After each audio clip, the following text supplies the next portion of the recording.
quiero daros las gracias por volver a recibirme para compartir una lectura de un cuadro muy especial, la loca Greta o la Dule Griet.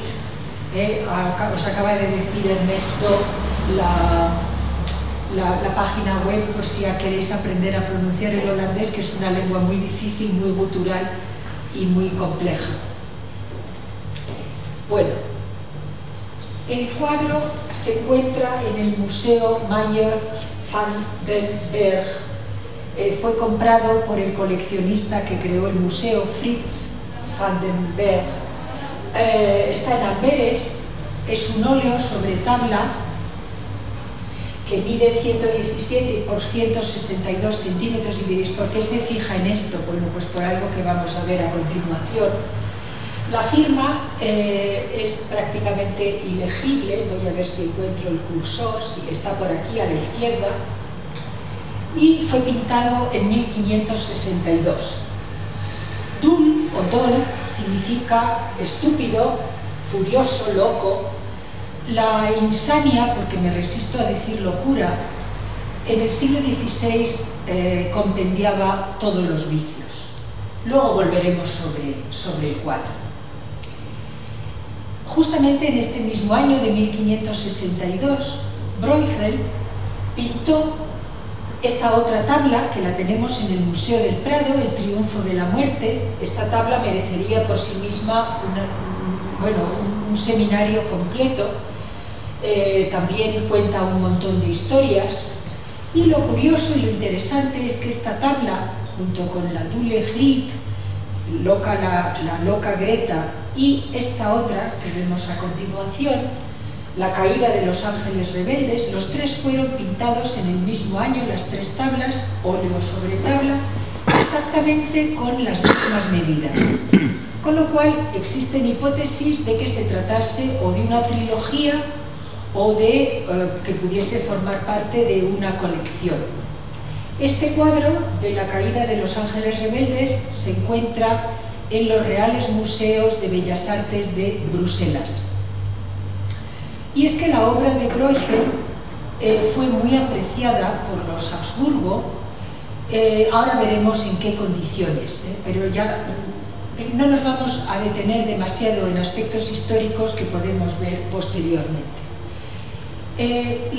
Los tres cuadros se relacionan porque, bueno, representan las postrimerías en cierta medida, las postrimerías entendidas como los momentos finales, la guerra, la violencia, la muerte y el origen de todo, que estaría aquí. Este es el momento en el que Luzbel, que era un arcángel bueno, se rebela contra Dios Padre, precisamente por el pecado de soberbia, que es la madre de todos los pecados capitales, y quiere ser como Dios.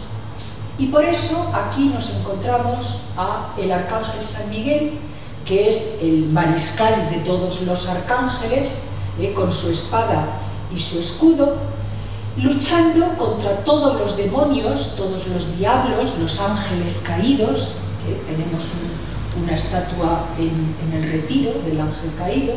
Bueno, pues caen a los infiernos, y entonces este arcángel va ayudado por otros ángeles también luchadores con espadas, y otros ángeles trompeteros que tocan clarines y trompetas en este momento terrible en el que se produce la caída del mal a las bocas del infierno. Y nombro las bocas del infierno porque eso es algo que vamos a ver a continuación. Bueno, aquí tenemos cómo en 1561 Bruegel pintó este boceto en tinta y gouache sobre papel. Se conserva en el Palacio del Arte de Düsseldorf, y como veis es un boceto que anticipa en gran medida el cuadro que acabamos de ver, solamente que, bueno, tiene menos detalles, pero realmente muestra cómo trabajaba el pintor, cómo iba preparando sus cuadros. Pero esto es muy curioso, porque aquí tenemos nuevamente a la Dule Griet, pintada por David Teniers el joven. David Teniers pintó este cuadro en 1640, nuevamente estamos en las bocas del infierno, con todos los personajes infernales, incluido un bucráneo, que se agazapan aterrorizados ante la entrada de la furiosa, la loca Grit, y aquí está el cancerbero, ha hecho una versión más moderna. Pero es que tenemos que pensar que David Teniers, que fue un pintor prolífico y de muchísimo éxito, también miembro de una dinastía de pintores, estuvo casado nada más y nada menos que con Anna Bruegel, la nieta de de Peter Bruegel el Viejo. Entonces es seguro que conoció los bocetos del abuelo de su mujer. Todo queda en familia, un poco como ha dicho Ernesto al hacer la presentación. Esta es la versión de la Dule Griet del pleno siglo de oro de la pintura holandesa posterior. Bueno, para empezar, tenemos aquí un primer plano de la tremenda Greta. Veis aquí su cara furiosa, los ojos dilatados. No es muy inteligente, no nos la ha querido mostrar muy inteligente, con una pelambrera bastante grasienta y un yelmo. Y ahora, claro, he utilizado el ubicuo versito siempre citado del Macbeth, Life is a tale told by an idiot full of sound and fury, signifying nothing. Lo cita todo el mundo, pero yo creo que en esta ocasión hace al caso. Porque Dule Griet, como estamos en función lenguaje, es un texto que se inscribe en un contexto. Y la vida es un cuento lleno de ruido, lleno de furia, narrado por un idiota y no significa nada. Pero este cuadro es un cuento acerca de la vida y de la muerte. Rebosa de ruido y de furia. Y fue narrado por un aguafiestas. El gran historiador holandés Johan Huizinga utiliza el término alemán Spielverderber, el aguafiestas, el estropeajuegos, porque en este cuadro hay mucho de juego. El juego equivale a la risa, y una de las claves de este cuadro terrible es la risa. Y como sabéis, juego y joculator, el juglar, que es la palabra latina que antecede a la palabra española juglar, tienen una relación directa con el bufón. Y Peter Bruegel era llamado Piet den Drol, Perico el Bufo, por sus contemporáneos. Y este cuadro, como vaya a tratar de mostraros, significa casi todo. Bueno, aquí tenemos unas premisas metodológicas que, como yo os voy a dejar más adelante esta presentación como recurso educativo, no me voy a detener excesivamente en ellas. Simplemente quiero mencionar que me baso en el análisis de Mikhail Bakhtin. Es un autor que tiene una obra excelsa sobre François Rabelais, sobre Gargantua y Pantagruel y la cultura popular de la Edad Media y el Renacimiento. Y es un analista singular, al igual que, por ejemplo, la denominada Escuela de Tartu, que es una escuela que estudia la semiótica de la cultura. Es una escuela muy desconocida que creó Yuri Lotman en 1964, a los que yo me aproximé cuando investigaba para la tesis doctoral. Y realmente lo que hacen estos autores es indagar sobre las claves de la cultura popular, de la que vamos a retener dos términos: la risa y el realismo grotesco. Bueno, aquí vamos a detenernos un momento en un par de anotaciones sobre la risa. Este es un cuadro de Jacob, otro flamenco, Jacob Cornelis van Oostzane, Bufón riéndose, que utilizo pues porque esto es una presentación educativa. El cuadro se conserva en el Wellesley College y su uso está restringido a presentaciones prestaciones educativas. El cuadro es bastante fascinante, muestra un bufón riéndose. Y claro, la clave, las anotaciones sobre la risa, como vosotros sabéis, tenemos por una parte a Aristóteles, que llamó al ser humano, definió que la esencia del humano era el animal ridens, es el único animal que se ríe. Sabéis perfectamente porque está presente en Erasmo de Rotterdam, el elogio de la locura, el Encomium Moriae. Está presente también en Johann Huizinga, el Homo Ludens, al que he aludido muy brevemente hace un momento, cuando se estudian los juegos, la jocosidad, y es el eje central del Nombre de la Rosa de Umberto Eco, que, como recordáis perfectamente, gira en torno al hallazgo del manuscrito en torno a la risa de Aristóteles.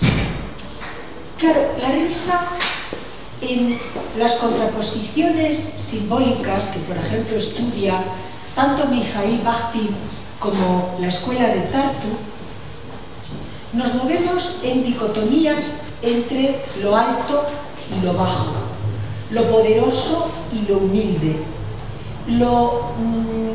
el alma y el cuerpo, el hombre, el varón y la mujer. Todas estas dicotomías que representan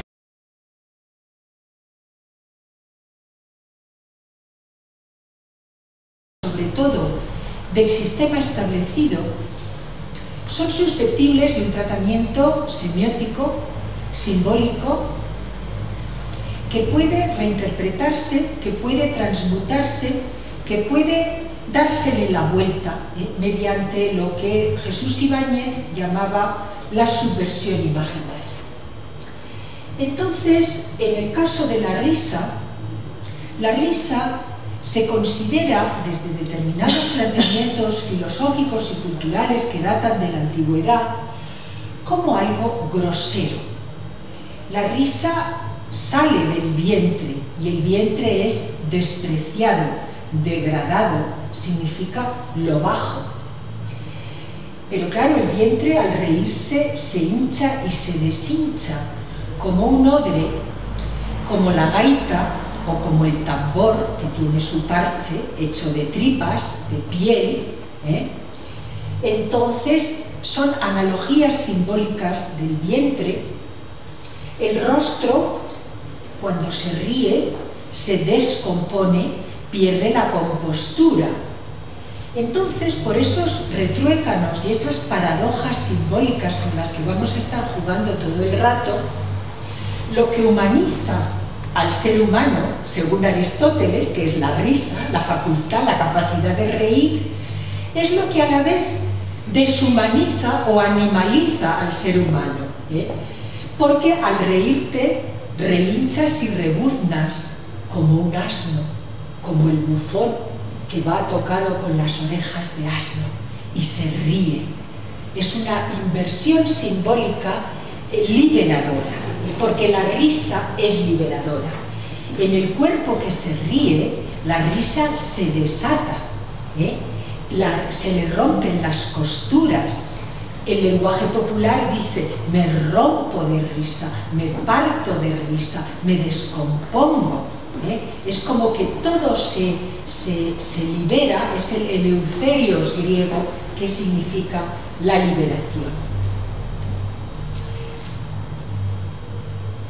Hechas estas pequeñas precisiones, nos podemos mover aquí en los pares del realismo grotesco, el realismo que muestra la parodia de la vida cotidiana, que sobre todo representa lo esencial y lo más valioso de la cultura popular. Y además significa también el mundo al revés.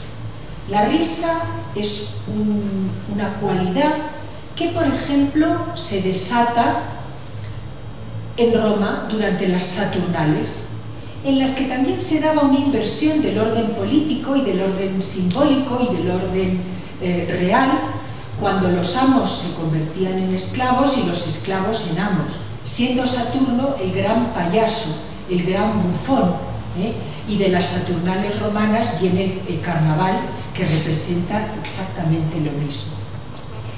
En esos pares binarios tenemos lo alto y lo bajo, los poderosos y los humildes, la opresión y la rebelión, la represión y la liberación, la cabeza y el vientre, o los pies, que a veces ocupan también el mismo significado simbólico, el varón y la mujer, el alma y el cuerpo, la razón y la sensatez y la necedad y la locura. Podríamos aludir también, siquiera de pasada, a Michel Foucault, en Vigilar y Castigar. Él, por ejemplo, sostiene que frente a la herencia que tenemos platónica, o griega, o neoplatónica, o en fin, clásica en general, idealista, según la cual el alma, al encarnarse, cae y se queda apresada en el cuerpo, siendo la muerte la liberación del alma. El alma es el principio superior que se libera de la pesadez, de la bajura del cuerpo y vuela hacia los espacios siderales o etéreos. Sin embargo, Michel Foucault le da la vuelta y considera que lo que sucede es justamente lo contrario. Él, a partir del psicoanálisis, establece que lo que sucede es que el cuerpo, que es el inocente, el libre, es el que está prisionero del alma. El alma sería el corsé del cuerpo. El alma es el superego que le dice al cuerpo: no, no te manifiestes, no te rías, no defeques. Y aquí ya hago una pequeña advertencia, y es que en algunos pasajes del análisis voy a utilizar el español cervantino, y al culo le vamos a llamar culo, porque este es el verdadero español, porque estamos en la cultura del siglo XVI, en la que llamaban a las cosas por su nombre, y las palabras y las cosas, según Foucault, tienen muchísima importancia. Bueno,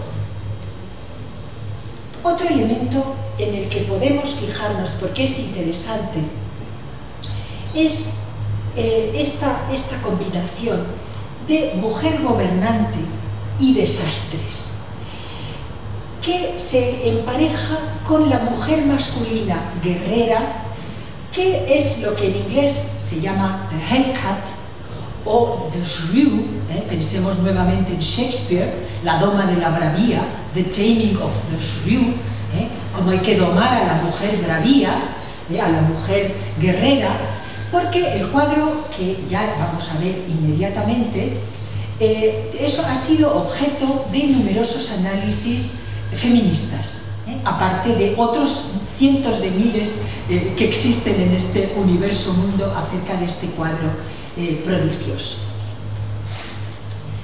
Y ya entramos en una pequeña contextualización muy graciosa, ya veréis por qué. Esta es una imagen de Sebastian Münster, de la cosmografía, que nos muestra, este es el símbolo de la Europa regina, la mujer gobernante desastrosa. Aquí vemos una Europa en la que la cabeza es la península ibérica, con Hispania y Portugal, el collar son los Pirineos, la Galia ocupa la parte alta del pecho, la Germania la inferior, Bohemia el plexo solar, el brazo derecho es Italia, con Sicilia en la mano, el brazo izquierdo es Dinamarca, con un cetro, donde está la banderola de Irlanda, perdón, que hemos saltado porque es que es la misma, Irlanda, vaya, me salta el cursor. Bueno, entonces esta imagen de esta Europa con Bulgaria, Escitia, Livonia, sobre donde volveremos, Grecia con Moreno y Peloponeso, Asia y África, los tres continentes del mundo antiguo, nos muestra el mundo al revés. Es una Europa cabeza arriba, pero en realidad, si nos fijamos en el mapa, está cabeza abajo. Y es una mujer la que lleva la corona, es una mujer la que gobierna.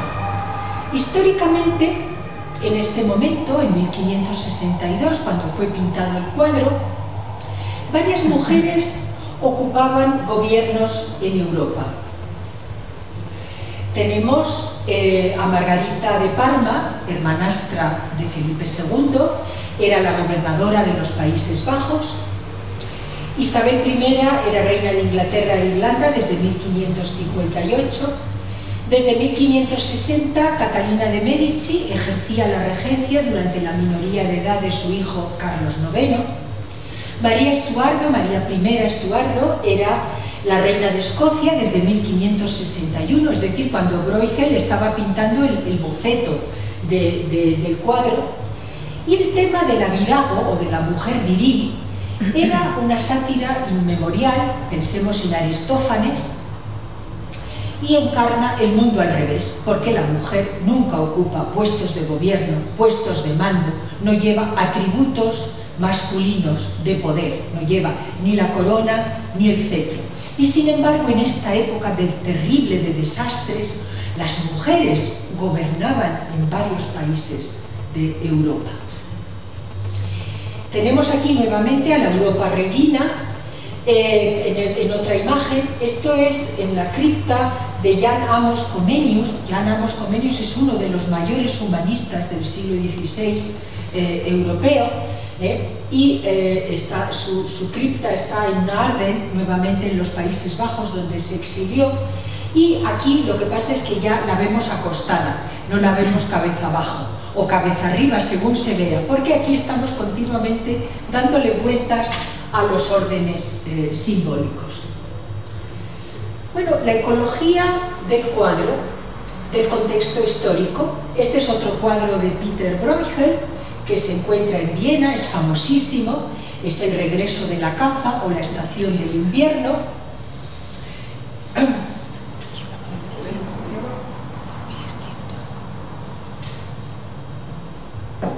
La parte que se encuentra, esto que aquí, voy a sacar el cursor a ver si sale, aquí está. Esto representa un detalle de esta parte del cuadro, que es bastante mayor, como podéis observar. Realmente en aquella Europa se estaba viviendo lo que se denomina la pequeña edad del hielo, que se prolongó desde mediados del siglo XIV hasta mediados del siglo XIX. Originó grandes heladas en invierno, veranos muy húmedos, malas cosechas, desnutrición. Obviamente también mayor propensión a las epidemias, a la mortandad. Hay autores que incluso sostienen que parte de la violencia de este siglo o de esta época pudo deberse a las adversas condiciones climáticas del momento. Voy a agarrarme la garganta para poder continuar. ¿Cómo era el mundo que veían los coetáneos? Estamos en los umbrales de la modernidad, todavía no han llegado ni Giordano, bueno, o están llegando Giordano Bruno, Johannes Kepler, Galileo, Copérnico. Esta era la cosmovisión que tenía el común de la gente, y eso, la gente que tuviese alguna formación. El mundo vivía pasmado, sumido en el estupor ante el cúmulo de prodigios, maravillas, cometas, eclipses, meteoros, cuestiones inexplicables que sumían a la gente en el pavor, porque se temía en cada momento que pudiera acontecer una catástrofe cósmica, y en ese temor vivían tanto el pueblo llano como los poderosos. Estas señales, que eran objeto de interpretación, todos conocéis porque es parte de la literatura de la época, hasta el siglo XVIII en España y en otras partes del mundo, los famosos almanaques, en unos momentos en los que la astrología y la astronomía eran prácticamente indiscernibles, eran una y la misma cosa.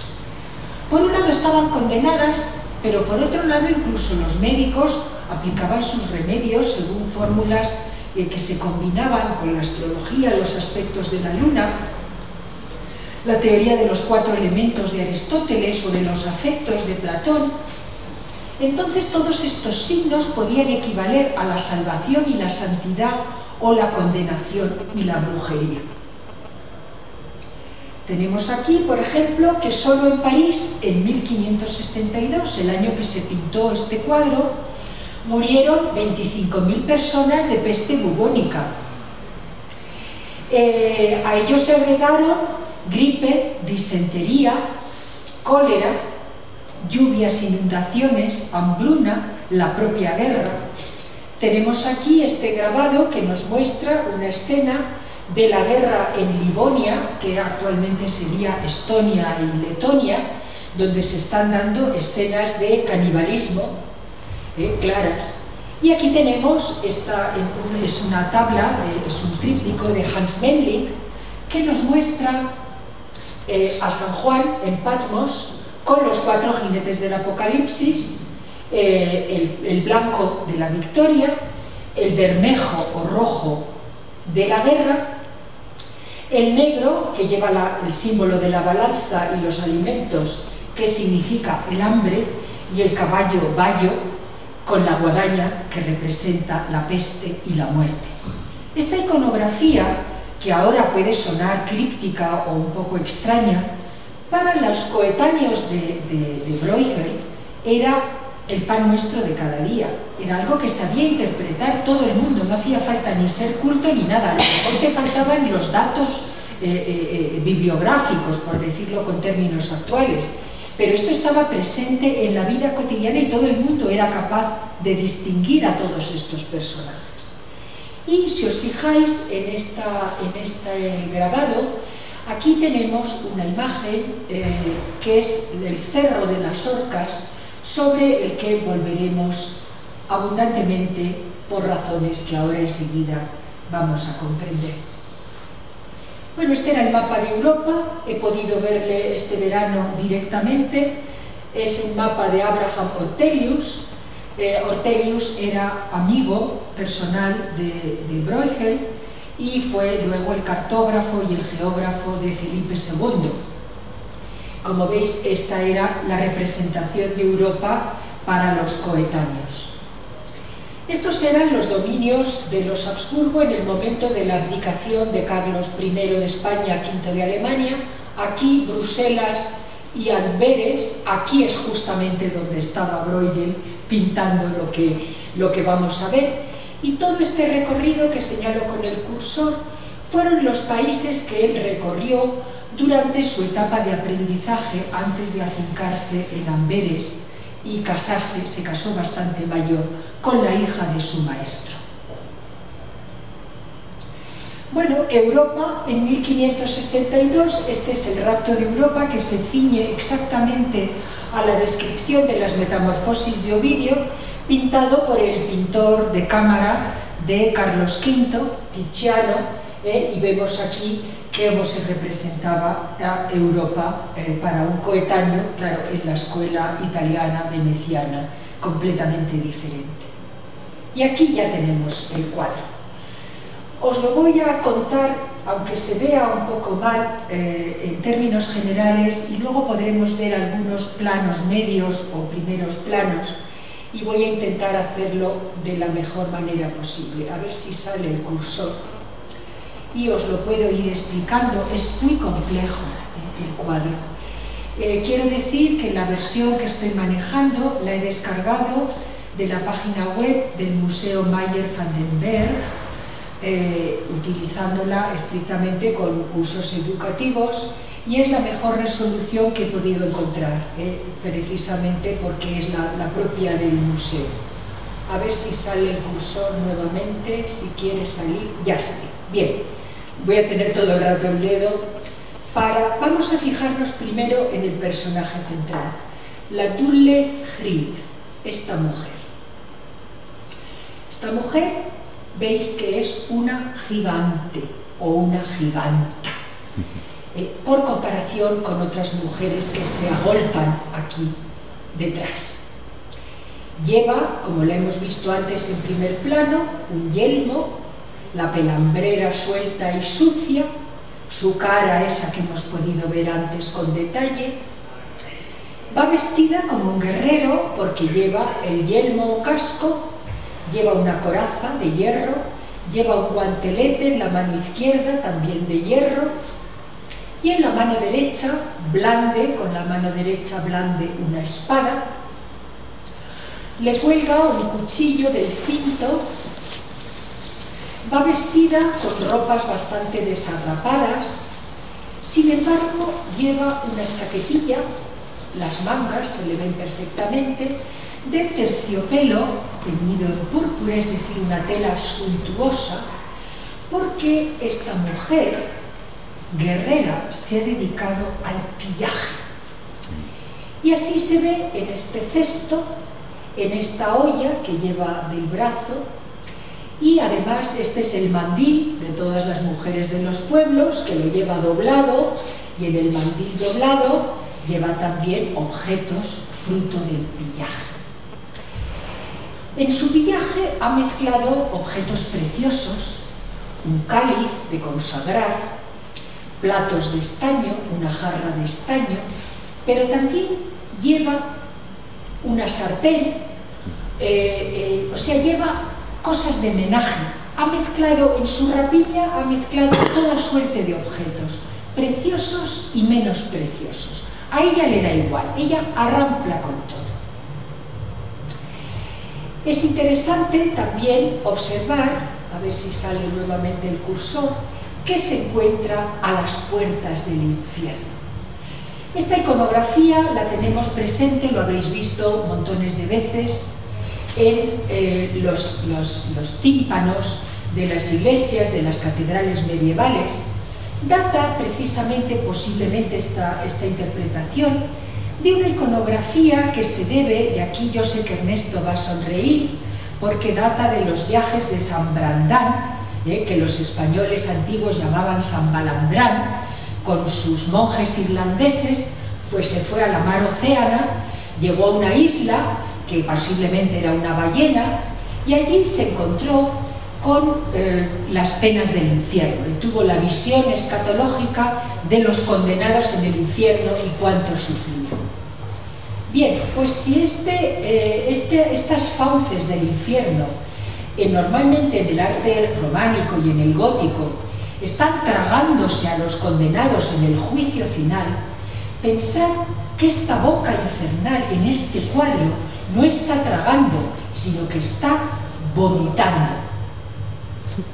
Está vomitando toda esta serie de monstruos que deambulan por todo el cuadro. Este, por ejemplo, veis aquí, este es claramente un culo, del que le sale una cuchara, porque, ya me adelanto, en este cuadro están contenidos los 7 pecados capitales, y vamos a ver luego ello cómo se manifiesta. Vemos aquí otro personaje estrambótico, con una cabeza, con un cuchillo clavado, que está pescando con un pez a unos polluelos en un huevo. O sea, fijaos la riqueza simbólica, los contrasentidos, los retruécanos, las metáforas, las figuras del lenguaje y de la pintura. Porque es que además este cuadro prodigioso contiene los 5 sentidos. He comenzado diciendo que es el ruido y la furia. Este cuadro es el desorden, no tiene perspectiva, no tiene orden. Nuestra mirada vaga sin un punto fijo en el que quedarse. En este cuadro, si nos imaginamos el ruido que puede dimanar y emanar de la propia pintura, estamos oyendo gritos, alaridos, estamos oyendo una campana tocando a rebato. En los pueblos sabían reconocer perfectamente, la campana tocaba muerto, tocaba a rebato, tocaba a gloria. La campana aquí está tocando a rebato porque están en situación de alarma. Este cuadro rebosa ruido, pero es que también nos podemos imaginar el olor a incendio, a casas quemadas, a gente quemada. el olor hediondo de los canales sucios, de los diablos, del vómito del infierno.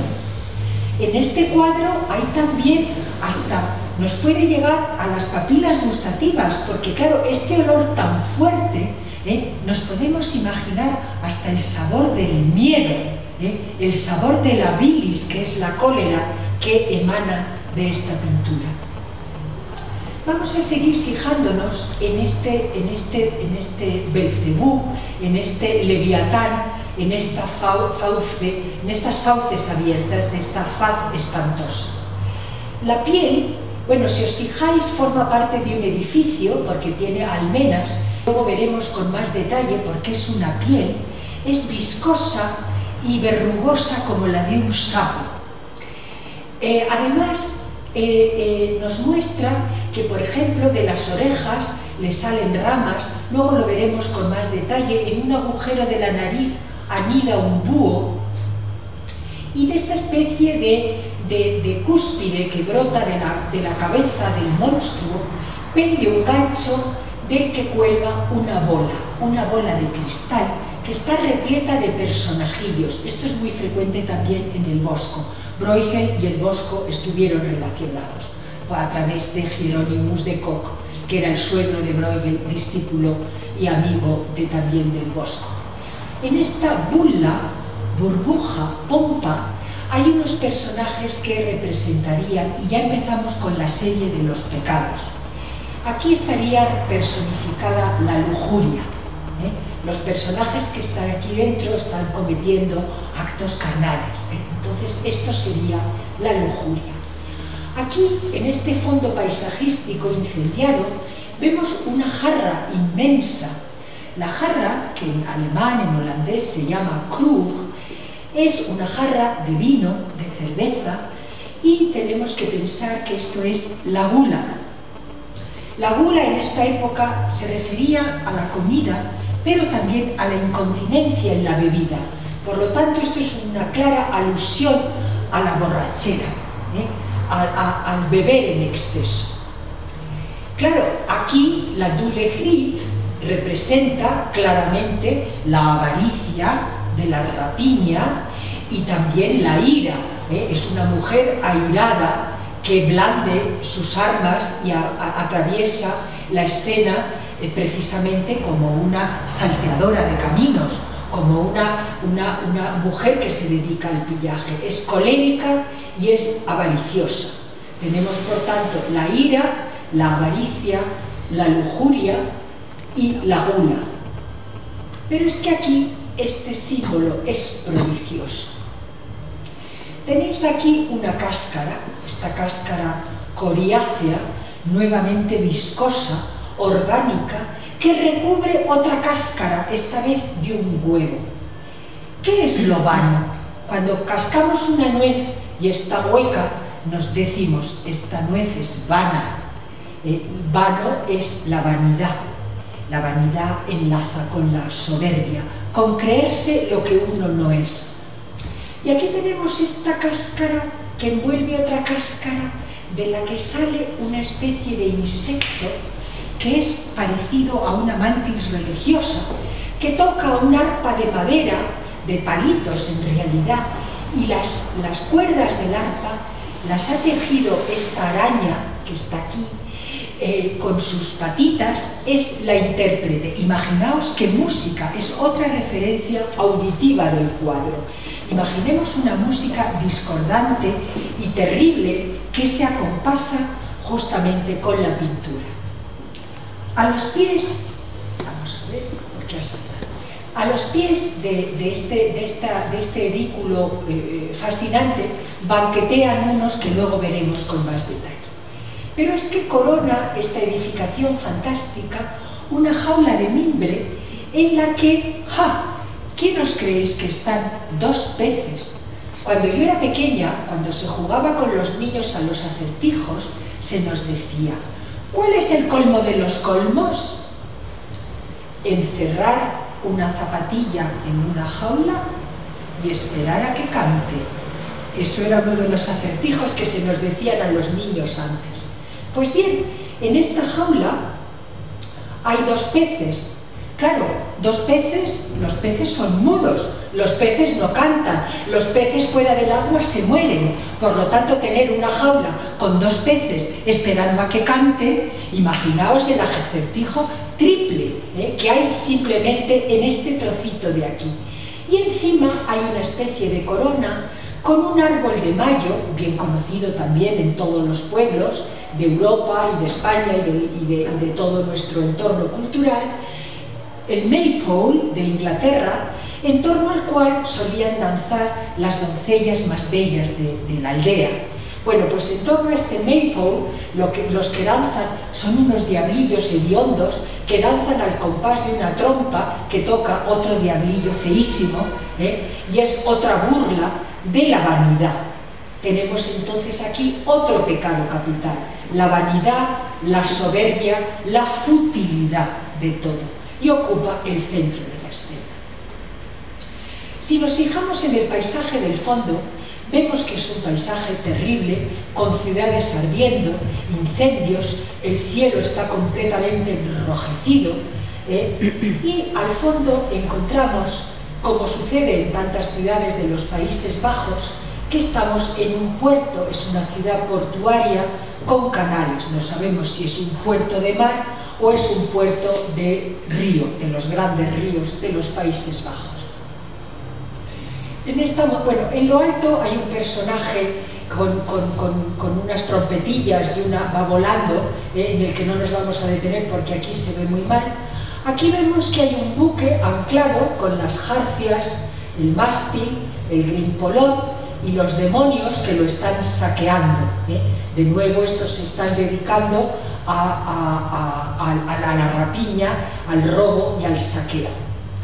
En este agua del canal, que es un agua rojiza, agua teñida por el reflejo del incendio, pero también agua rojiza porque podría ser un agua que es vino y que es de sangre, nuevamente son alusiones crípticas a la borrachera, a la incontinencia, al desorden. En estas aguas navega una nave extraña que en realidad es una cazuela.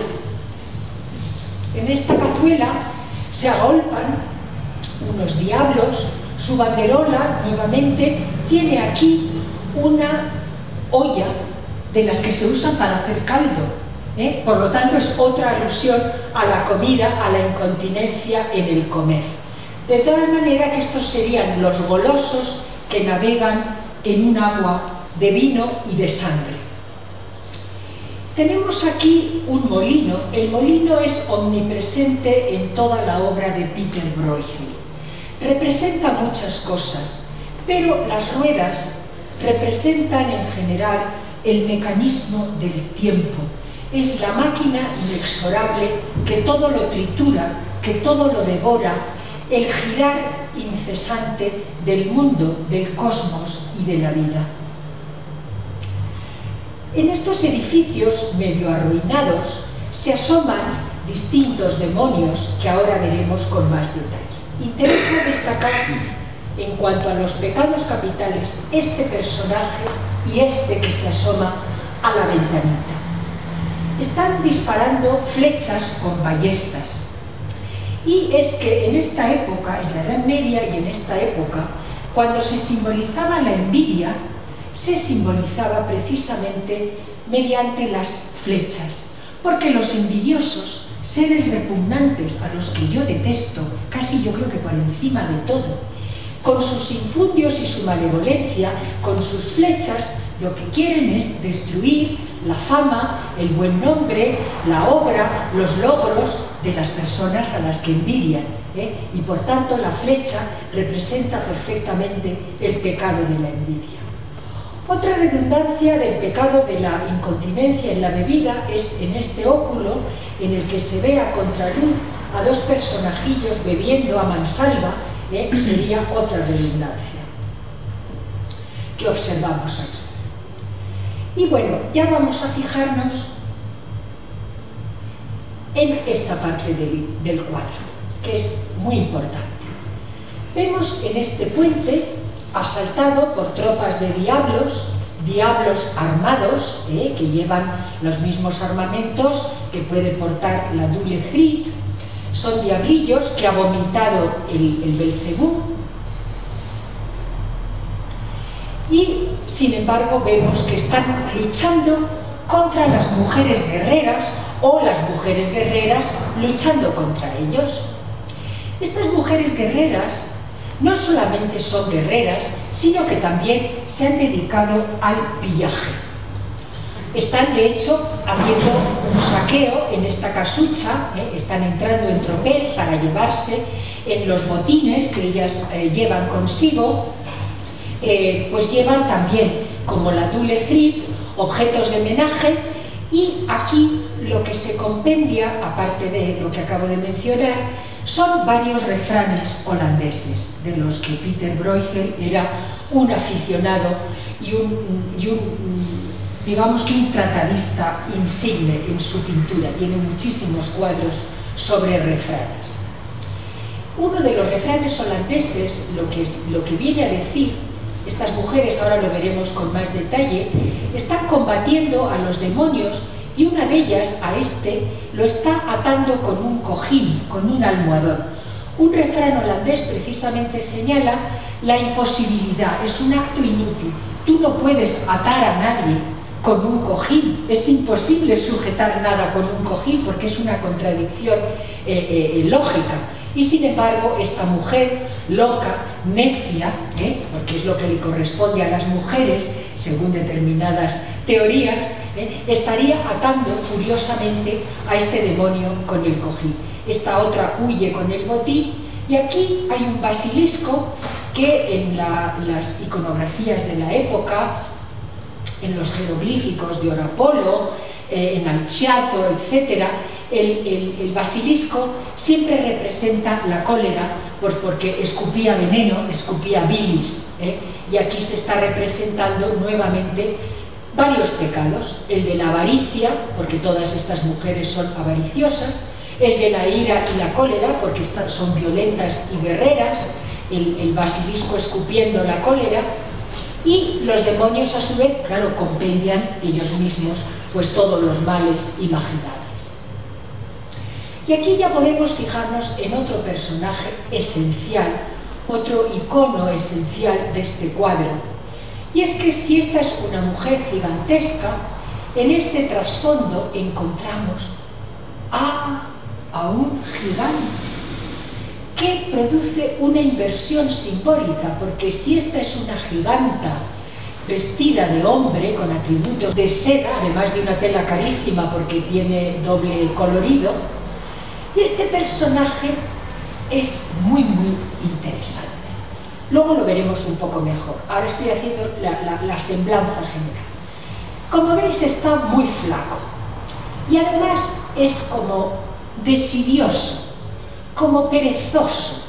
En esta época se consideraba que los que tenían el pecado de la aceria, de la pereza, pues claro, es que ni se levantaban de la cama para comer. Eran tan vagos que ni comían ni cagaban. Eso es otro de los refranes. Eres tan vago que ni comes ni cagas. Por eso está tan flaco. Tiene una cara alelada, una barba rala, y sujeta como Atlante sobre sus hombros nuevamente una barca. La barca está fuera del agua, lo cual es otro contrasentido. En el agua hay una cacerola y en los hombros del gigante hay una barca, según el simbolismo de La nave de los locos de Sebastian Brandt, que tuvo un éxito editorial, fue uno de los bestsellers de la época, el Narrenschiff. Bueno, pues esta barca de los locos sostiene nuevamente una burbuja, una pompa, una bulla capaz de estallar en cualquier momento, y para simbolizar la vanidad, la futilidad de todo, los personajillos que están dentro de la burbuja, que si es de vidrio se romperá y si es de jabón pues se romperá todavía antes, no contentos con eso, están dentro de la burbuja peleándose porque este carga un plato con un ganso asado, este está tirando una bandeja. Hay una serie de personajes aquí en una melee, peleándose a pleno rendimiento.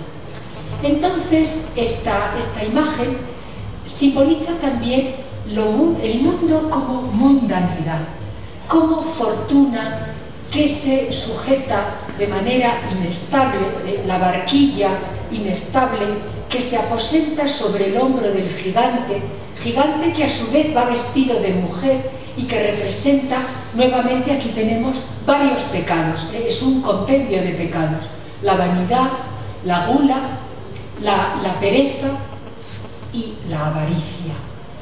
Porque claro, Bruegel no necesitaba ni siquiera a Freud y la teoría de la libido y de la personalidad anal, que todo lo come y lo ahorra y lo almacena en la hucha nuevamente del culo. Ves el culo que tiene, ovoide, y está sacándose de su trasero el dinero que ha ahorrado, porque es un avaro codicioso, y es tan insensato que ahorra para luego despilfarrarlo y sacárselo a paladas para verterlo sobre los que están haciendo el pillaje por debajo. Fijaos qué complejidad tan enorme, en un cuadro en realidad tan pequeño, ha conseguido Peter Bruegel, con un símbolo tan condensado, realmente. Claro, esto fue parte de su éxito. Sus cuadros servían de entretenimiento a ricos y a pobres. Bueno, generalmente los compraban los ricos, pero también los podía disfrutar cualquier persona, aunque no tuviera una formación, porque él habla para el pueblo, utiliza un lenguaje popular, utiliza el lenguaje de la risa, del humor y de la broma. Bueno, esta es la descripción que acabo de daros, escrita, y aquí podemos ver mejor algunos primeros planos y algunas versiones de refranes. Christopher Plantain era un tipógrafo y impresor y otras cosas. Era amigo de Peter Bruegel. Editó en Amberes en 1568, 6 años después de pintarse el cuadro, un libro de refranes en el que relata lo siguiente. Porque claro, el cuadro tiene un componente misógino porque la sociedad era misógina. Y dice: una mujer arma jaleo, 2, un montón de problemas, 3, una feria anual, 4, una trifulca, 5, un ejército, y contra 6 no puede defenderse ni el propio diablo. Bueno, pues esta es la Dule Grit, aquí la veis mejor, el cuchillo al cinto, veis aquí la olla con el pillaje, el cáliz de consagrar, pero con monedas y joyas, un plato, el cesto con menaje de casa, una sartén, el mandil plegado con una jarra de estaño, la espada, el guantelete, y también lleva una arqueta de dinero, aquí, fruto también del pillaje, lleva una arqueta con dinero. Y aquí tenemos, se ve mejor aquí, el basilisco, que os nombraba antes. Bueno, claro, las mujeres son tan terribles cuando se vuelven locas y se enfurecen que ni el diablo puede defenderse de ellas. Aquí veis la que os contaba antes del cojín, del almohadón, atando al demonio con el almohadón, lo cual es un contrasentido. Y como veis, luchan contra los diablos con herramientas normales del trabajo en el campo. Son mujeres campesinas de furia, como la furia, como la risa, también se desata. Aquí vemos mejor el edículo del que os hablaba antes. Aquí veis la jaula con los 2 peces mudos. Vamos a meter una zapatilla en la jaula y esperar a que cante. Vamos a meter 2 peces en una jaula y a sentarnos a esperar a que canten. Vemos aquí los diablos bailando, el que toca la trompa, la mantis religiosa sujetando el arpa, con la araña tocando el arpa, y los que banquetean a los pies. Y como veis, el cuadro, fijaos los detalles que tiene. Está lleno de... el cuadro está lleno de pequeños cuadros imposibles de ver. El cuadro es muy oscuro. Si vais al museo lo veréis con bastante dificultad porque realmente está en una sala también muy oscura. Bueno, el infierno insaciable que vomita, otro contrasentido. Vemos aquí al búho alojado en el agujero de la nariz, la piel viscosa, verrugosa como la de un sapo, el párpado es una mesa y las cejas son jarritas para beber vino, otra alusión a la incontinencia en la bebida. El biógrafo de tantos pintores holandeses, Karel van Mander, en su Schilderboek, refirió que Rodolfo II de Habsburgo, el emperador alquimista, tenía un cuadro en el que se veía a una Grit, el diminutivo de Margarita, loca, furiosa, que comete un robo delante del infierno. Robar delante del infierno significa desafiar algo inconcebible. Entonces, este sería otro más de los refranes implícitos en esta pintura. Bueno, es, como ya os acabo de mencionar, el triunfo de los 7 pecados capitales. La lujuria estaría por ahí y parte de la gula también. Aquí se ve con un poco más de detalle el castillo del fondo y aquí veis que hay vagamente una horca. Sobre la horca volveremos inmediatamente porque es muy interesante. Vemos aquí el molino con las ruedas, la barca del Narrenschiff, la barca de los locos con la gente peleándose dentro, con la comida, el gigante que saca con la pala las monedas que ha ahorrado, la olla, la bandera también con la olla de cocinar, el puerto, los demonios invadiéndolo todo, los que lanzan las flechas que os contaba antes, aquí se ven mejor con las ballestas, y todos los demonios con las picas y las alabardas. Los piqueros solían ser los soldados suizos, soldados de fortuna, y las alabardas, bueno, tenemos el famoso cuadro de las picas de la rendición de Breda. Había en los Países Bajos había unas armas de estas que las llamaban Guten Tag, buenos días, era la forma de saludar de una manera también muy poco agradable. Entonces aquí vemos el incendio, las jarcias y el mástil de la nave asaltada por los diablos. Bueno, el tema de los 7 pecados capitales está presente a lo largo de toda la Edad Media. Esta es la famosa tabla de los 7 pecados capitales del Bosco, que está aquí en el Museo del Prado, y que nos muestra también con una gran riqueza alegórica el simbolismo de los 7 pecados. Yo aquí los detallo en el cuadro, ya os los he contado. Sobre todo quería referirme al gigante del trasfondo, que es tan vago que ni caga, porque eso sería otro de los refranes holandeses.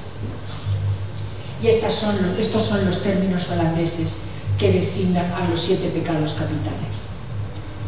Aquí tenemos nuevamente al gigante, aquí lo veis mejor, la cara de alelado, la barba rala, sentado con su vestido de mujer, la inversión simbólica y los personajes que se pelean dentro de la burbuja. Y en holandés, además, es que no he encontrado la palabra en español, en alemán es Löffel, en español sacar paladas o a cucharadas significa darse la gran vida. Es otra de las frases hechas de la lengua. Y realmente lo que esto representa son los efectos de una vida desordenada y licenciosa.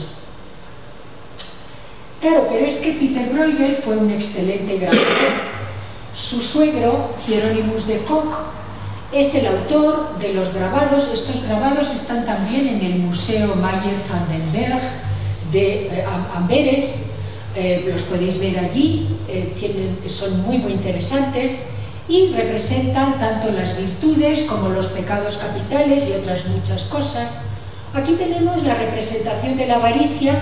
Fijaos, si no se parece, bueno, nosotros decimos en español la avaricia rompe el saco, pues este es el saco roto por la avaricia, que por otro lado, fijaos la analogía clarísima con el gigante. El cuadro está lleno de claves también interpretativas. Estos son los pobres a los que los diablos les lleva al usurero, el prendero, aquí le veis, la avariciosa contando monedas, y el prendero, fijaos qué riqueza simbólica, como la tijera parte al pobre endeudado por la mitad. Esto lo podía... Nuevamente, esto se parece muchísimo al cuadro de la Double Griet. Pero es que ver estas fotos de la Oude Kerk de Ámsterdam, que las hice este verano, son las misericordias del coro. La iglesia fue destrozada en las guerras de los iconoclastas, destrozaron todas las imágenes de las iglesias, pero sin embargo dejaron la sillería del coro. Aquí esto se llama misericordias, porque aquí los canónigos, cuando rezaban los oficios, apoyaban un poquito pues, para descansar cuando los oficios eran muy largos. Y este es el maniquí, el hombrecillo que caga monedas. Como veis, es algo que formaba parte de la cultura popular y de la cultura eclesiástica, porque tenemos la tendencia de pensar que en esta época era en un sentido mucho menos, como diríamos ahora, políticamente correcto. Lo que ahora parece, ¡ay, qué terrible! ¿Qué cosas dice esta persona? ¡Qué irreverente! No, en esta época eran mucho más libres que ahora. Y como veis aquí, tenemos la misma bolsita del grabado de Peter Bruegel. Como veis, es que es prácticamente idéntica, solamente que al revés. Entonces es muy curioso. Bueno, el Atlante, el gigante Atlante, en realidad es como el Atlas Farnese. Nuestro gigante del cuadro está cargando con la barca del mundo, pero es que veis, y este es el Atlas de nada menos que del Palacio Real de Ámsterdam. Este es uno de los emblemas de Ámsterdam y es el símbolo del gigante que carga con el mundo. Bueno, pues el otro gigante estaba cargando con el mundo, con la bola del mundo, que es hueca, es la bola de la mundanidad, de lo que es efímero, porque el mundo va a acabar en cualquier momento. Nos está dando también una especie de sermón premonitorio, es como un profeta que avisa: no os fiéis de todo esto porque se va a acabar enseguida. Dentro de los grabados, vamos a hacer un repasito rápido. El de la soberbia es muy gracioso porque también nos muestra imágenes que hemos visto antes. Aquí vemos el pavo real y la mujer que se mira en el espejo, vanidosa, soberbia, encantada de verse tan hermosa en este espejo. Vemos a esta sirena, también encantada de verse tan hermosa cuando es horrible, y a este monstruo encantado de contemplarse en el espejo. Aquí vemos que el Peter Bruegel, inventor, es el inventor, y los grabados los realizó su suegro, sobre los bocetos del propio Peter Bruegel. Y aquí hay toda una serie de ejemplos. Mirad, está lavándose el pelo, una vanidosa terrible, fijaos cómo se arregla y cómo se cuida, y ved cuántos edificios pomposos, vanidosos, todo es una feria de las vanidades, pero tenemos que ser conscientes de que todo es perecedero. Este es el de la pereza. En los Países Bajos, por efecto del calvinismo, bueno, y en general en todos los países protestantes, como sabéis, la pereza es muy condenada. Aquí está representada como desidia. Ved aquí lo despacio que va el reloj, porque los perezosos lo hacen todo despacio. Está durmiendo la señora encima de un burro, es vaga, por eso es burra, por eso no aprende, es el bufón que hemos visto antes. Este no se levanta ni para comer, por lo tanto es otro de los refranes que os he mencionado antes: es tan vago que ni caga y que ni come, el demonio le está dando de comer en la cama. Estos se han dormido, esta se ha dormido también. Pero es que la pereza es también el afán del juego, de la pérdida de tiempo. El tiempo se gana, y por eso aquí están los dados, son los juegos fútiles. Y aquí está el buito, porque claro, ya sabéis que las personas nos diferenciamos entre las que son alondras y las que son búhos, y los búhos están despiertos por la noche. Bueno, la gula, como os he dicho antes, la gula no es solo el afán de comer, sino sobre todo el afán de beber. Espera, que van saltando los pecados como les da la gana. Entonces aquí tenemos un borracho que, claro, bebe tanto que vomita, y este se baña en el vómito y en el vino. Aquí hay una mujer con la tripa hinchada de tanto comer. Todos son... nuevamente tenemos aquí el mecanismo inexorable, la especie de molino que da vueltas, y todos son simbolismos del desorden. Fijaos, este es una especie de monstruo que se está comiendo un pez a la vez que se le rompen las tripas de tanto comer. Y aquí esto es un río navegado por un barril repleto de vino. Aquí hay otro barril repleto de vino, y esto es además completamente... aquí hay otro molino, también otro símbolo de lo inexorable que da vueltas. Los pecados giran y giran y las personas están atrapadas en esta rueda infernal. La envidia, aquí los símbolos, pues por ejemplo nos muestran a esta mujer maligna. Y si el pavo antes era el pavo real, símbolo de la vanidad, pero por lo menos era bonito, aquí la broma de Peter Bruegel es que además nos muestra un pavo feísimo. Ayer, que fue el Día de Acción de Gracias y que se han sacrificado millones de pavos en el mundo anglosajón, ya vemos que Peter Bruegel conocía el pavo americano y ved lo feísimo que es, y sin embargo, pues claro, sería el envidioso del pavo real. Y aquí pues vemos a estos asaltando la casa, porque claro, los envidiosos queman, destruyen la fama, los bienes de aquellos a los que envidian. Aquí tenemos la lujuria. Esperad que salta, es como tiene magia. La lujuria con una serie de símbolos. La lujuria en esta época no solamente se refería a la relación carnal entre los hombres y las mujeres, sino también porque era muy condenado claramente lo que se denominaba la sodomía. Los castigos para los sodomitas eran terroríficos, y por eso hay todas estas alusiones a la lujuria. Esto sería un simbolismo clásico medieval. Aquí tenemos el mejillón con la burbuja. Se parece mucho a la burbuja cristalina que aparecía en el cuadro que hemos visto, pero también esta figura está en el Jardín de las Delicias del Bosco, que podemos ver en el Museo del Prado. Aquí tenemos la fuente de la eterna juventud. Esto era un símbolo omnipresente en toda la simbólica de la época. Se creía que los que accedían a la fuente de la eterna juventud se volvían jóvenes y sobre todo recuperaban las fuerzas para, claro, copular sin descanso. Y entonces este es el simbolismo de la lujuria. Aquí vemos a uno castrándose. Todos son alusiones muy crudas, según el lenguaje de la época, que reitero que lo entendía todo el mundo y nadie se escandalizaba.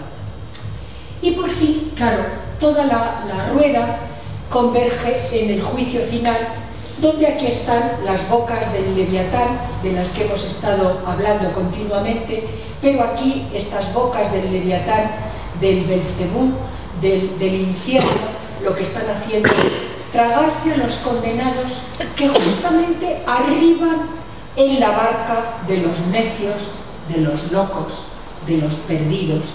Mientras los otros resucitan, los demonios están por todas partes llevándoselos, y aquí los justos se salvan y van a formar, van a integrarse en el paraíso, y aquí está Jesucristo realizando el juicio final en el valle de Josafat.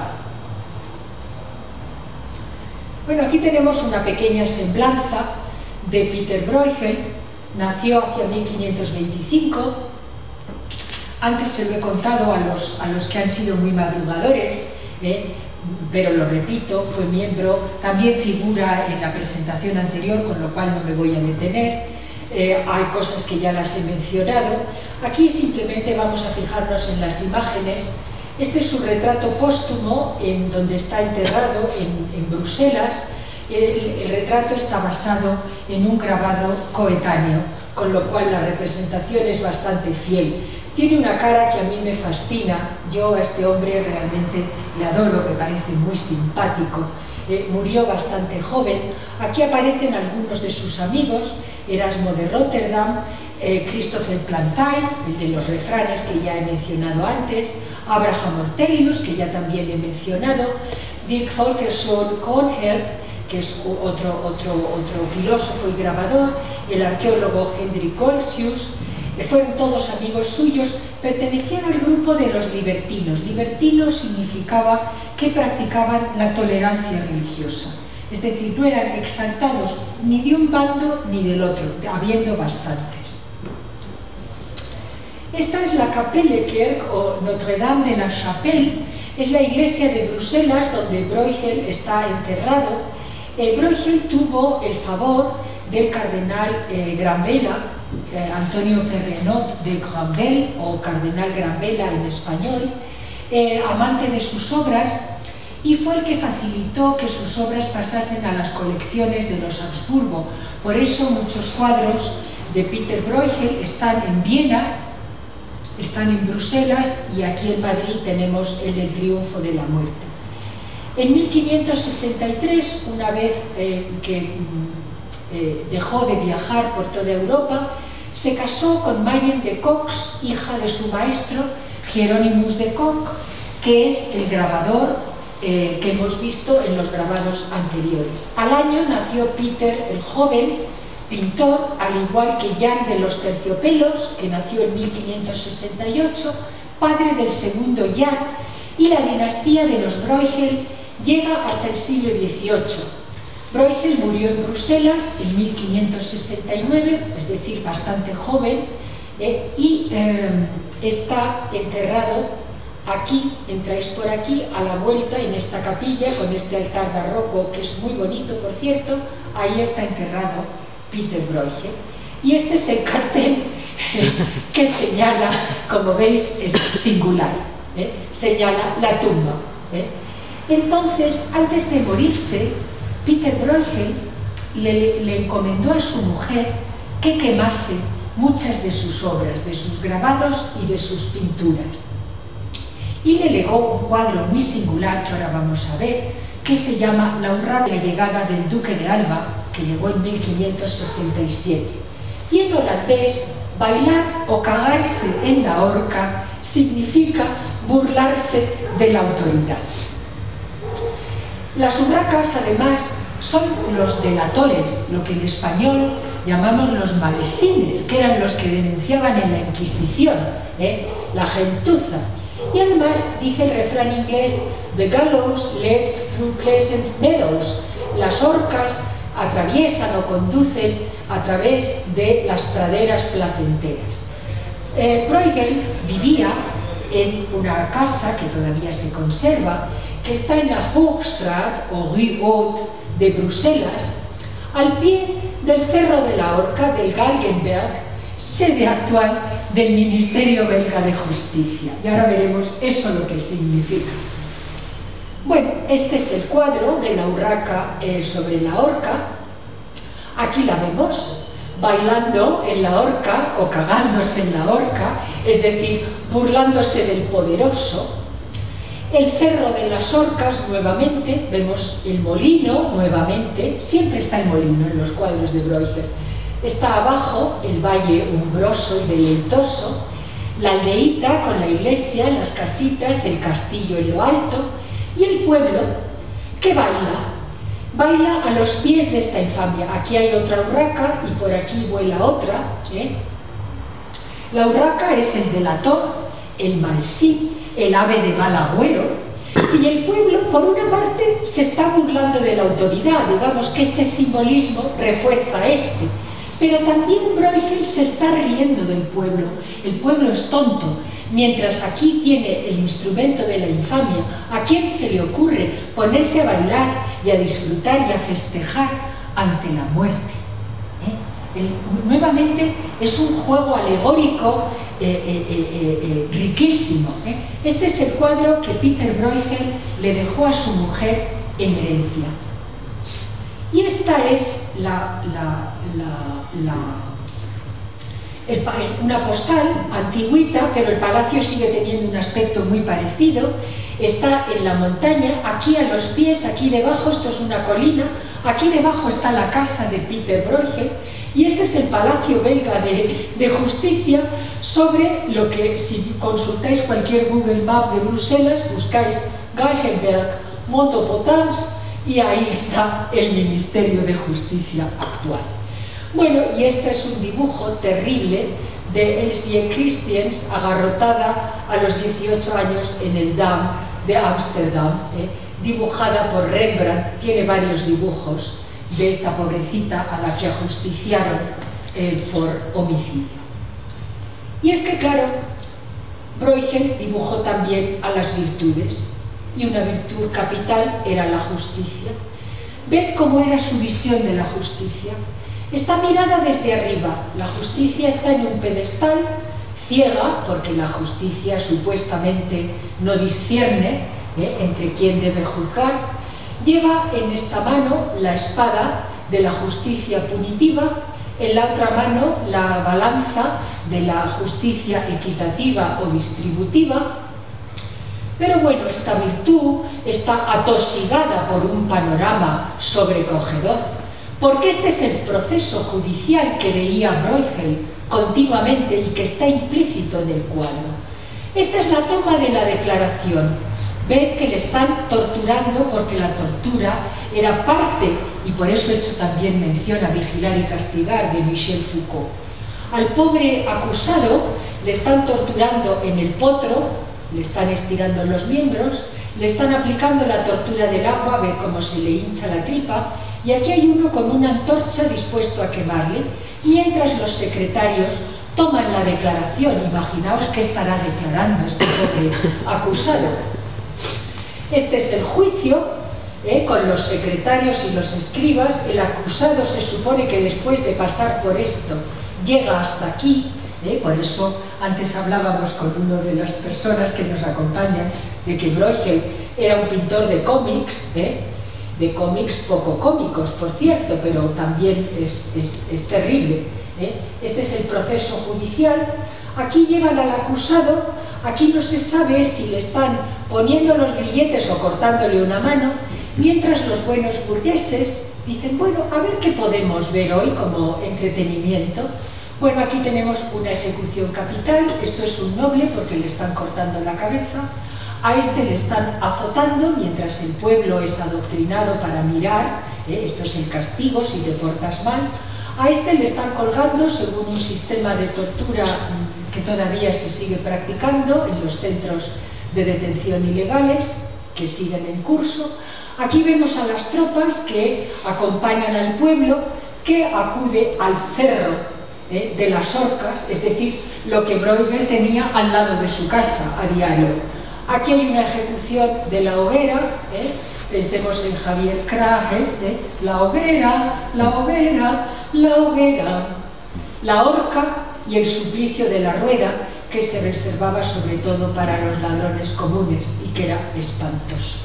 Bueno, nuevamente tenemos un grabado de Peter Bruegel realizado por su suegro.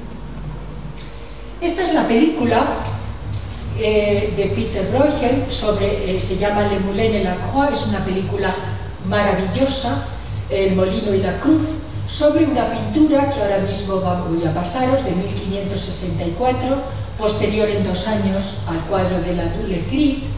El director en este cuadro prodigioso se adentra en uno de los cuadros de Bruegel, que es este, a ver, es este, El camino del Calvario. Estos son los casacas rojas, en realidad son los soldados de Margarita de Parma, la gobernante de los Países Bajos. Cristo va camino del Calvario, nuevamente es el monte de las Orcas, es decir, al lado de la casa de Peter Bruegel, con el suplicio de la rueda. María con San Juan y las otras Marías llorando porque Cristo va a ser ajusticiado, y el pueblo omnipresente que acompaña la escena. Sobre esto la literatura, como sobre todo Bruegel, la literatura es extensa y amplísima. Entonces, nuevamente os paso esta película. Es una película que ha recibido varios premios en Europa. Es una película absolutamente maravillosa, muy difícil de ver. y muy especial, y es una auténtica obra de arte.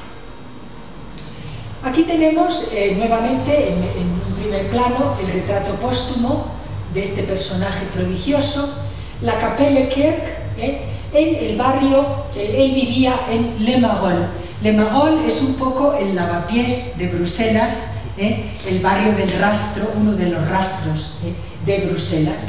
Y esta es la iglesia, es una iglesia gótica tardía, donde él está enterrado.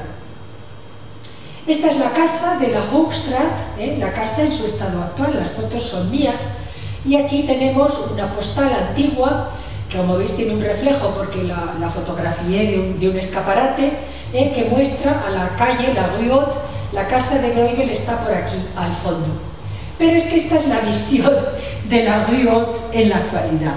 Como os acabo de decir, es una especie de rastro, es una especie de lavapiés, es un barrio, es una calle multicultural y no ha perdido el carácter cómico que es el espíritu bruegeliano.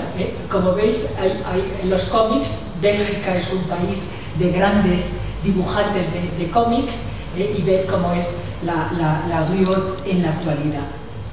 Aquí tenemos una muestra de los estilismos, como veis es singularísima los estilismos de las tiendecitas y las peluquerías que hay en la Rue Haute. Y aquí tenéis otra perspectiva, veis Bruegel y Le Marolles, veis cómo es el ambiente de la calle, por lo menos una pequeña semblanza contemporánea de la calle en donde vivió y murió este maravilloso pintor.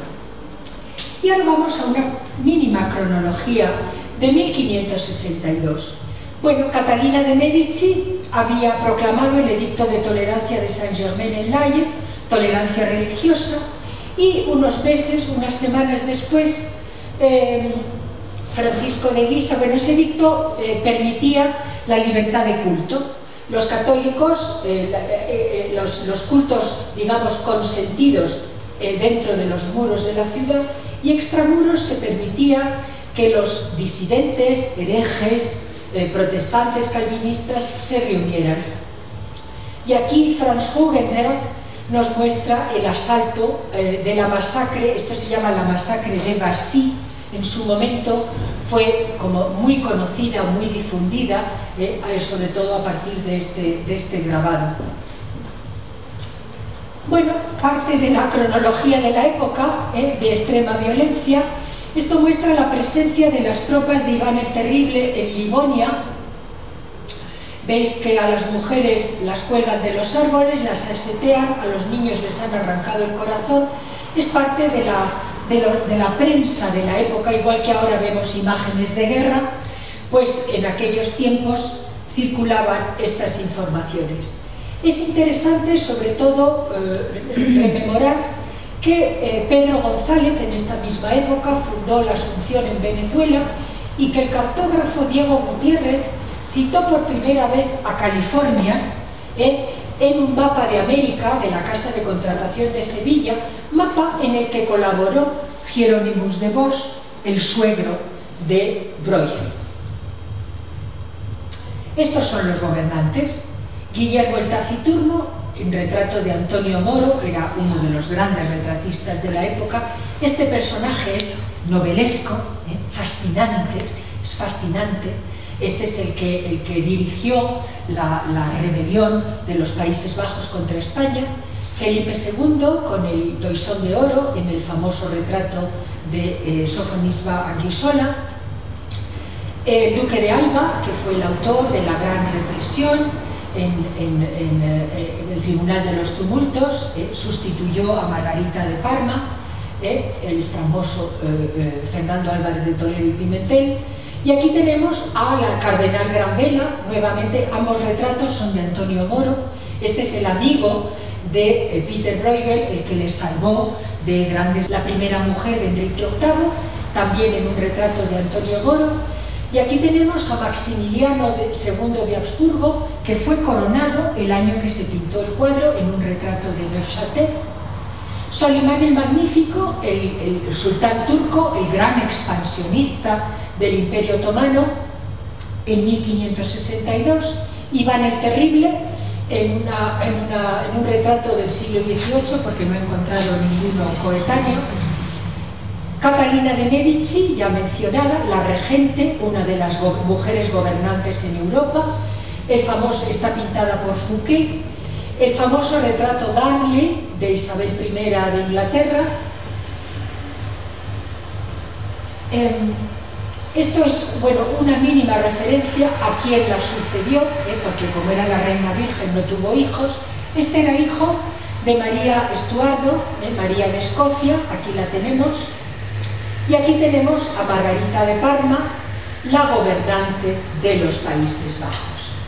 Y aquí viene otra clave, y es que si el cuadro se llama Griet, o Griet en holandés, Margarita, Greta, esta es Margarita, con lo cual el cuadro podía ser perfectamente una sátira de esta gobernante loca que había sumido a los Países Bajos en los desastres. Margarita de Parma era hermanastra de Felipe II, hija natural de Carlos V y de esta señora, Johanna van der Heijst. Se casó con Alejandro de Medici y con Octavio Farnese y fue gobernadora de los Países Bajos hasta 1567. Y aquí, bueno, pues como os dejaré el texto, pues bueno, hay una serie de referencias históricas del momento que envolvió a la confección, a la elaboración de la pintura. Hay que destacar que surgieron en este momento los famosos mendigos, que esto ya son acontecimientos ligeramente posteriores, los famosos Huizen o Gueux, que es el origen de la marina holandesa, que son los que desafiaron a las tropas españolas, al gobierno español, y a partir de ahí se desencadenó la famosa guerra de los 80 años. Estos Gueusen, que son los que combatieron a los españoles, bueno, a los Habsburgo, llevaban este emblema, como les llamaron mendigos, pues llevaban el zurrón con el cuenco y la calabacita, y portaban al cuello estas medallas hechas con peniques de plata, donde dice Lieber Turk dan Paus, antes mejor turco que papista, eran sus emblemas que ellos llevaban, y on despit de la messe, a despecho de la misa, porque eran lógicamente calvinistas protestantes. Bueno, es importante la batalla iconoclasta porque, claro, Bruegel era pintor y los calvinistas detestaban los iconos y las imágenes. Entonces sucedió esta tormenta iconoclasta en 1566, que bueno, es un acontecimiento histórico que supuso pues, que en 10 días se destrozasen unas 400 iglesias, y es que Bruegel pintó un cuadro que algunos autores interpretan que representa una de las prédicas.